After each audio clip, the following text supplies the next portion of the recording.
ఈ వీడియోలో మీకు pre workout, post workout, intra వర్కౌట్‌లో ఏం కన్జ్యూమ్ చేస్తే బెటరా మీ వర్కౌట్‌కి అనేది చెప్తా.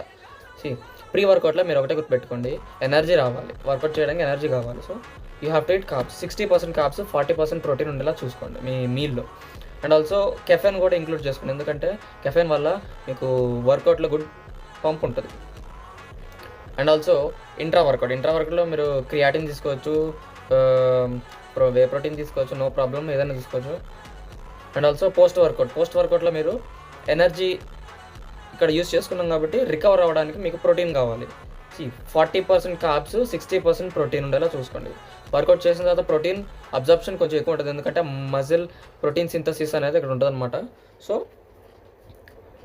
Eat more protein with good carbs after workout. Okay, so ఇలా మీరు డిజైన్ చేసుకోవాలన్నమాట మీ workout, pre workout, post work out.